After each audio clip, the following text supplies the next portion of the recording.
1 in 4 women will be affected by domestic violence, and 2 women, at least 2 women, die every week at the hands of their partners or their former partners. If you follow the news or follow politics even casually, you'll hear these particular statistics a lot. 2 women a week die from domestic violence. 1 in 4 women will experience it in their lifetimes. They sound awful, terrible, all the more so because they exist in a vacuum. The figures are presented to you all by themselves. This way they have a greater impact. 80 men kill themselves every week, but you never hear that. Something like 5 or 6 children are killed on the roads every week, but we don't hear that. 30,000 people die of some disease every week, but we don't hear about that.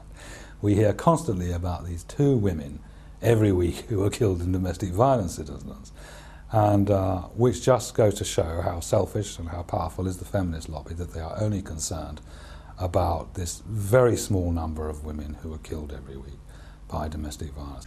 I don't think the 1 in 4 women have experienced domestic violence at some point in their lives is a valid figure, because apart from anything else, it was actually taken from women in refuges. There were no control groups. It isn't a proper analysis. Figures like these are known as factoids. Norman Mailer described a factoid as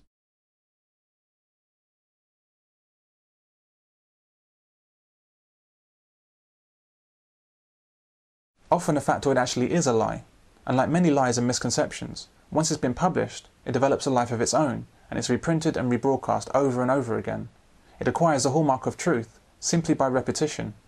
Now, every minute of every day, police receive a call about domestic violence, and each week 2 women die as a result of it. And I may not even know where it's coming from, because often there's an echo effect off places like cable and like radio, and those wrong pieces of information are repeated and repeated. By the time it reaches me, I don't even know what the source was. What they learn about the candidates will be what the media shows them or tells them, decides not to show, not to tell. For example,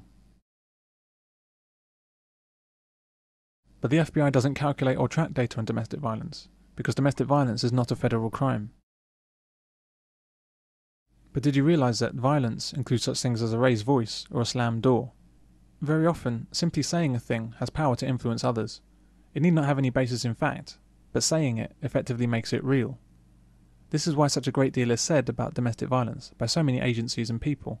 There are frantic and ongoing efforts to simply say as much as possible about it, in a huge effort to create truth out of thin air.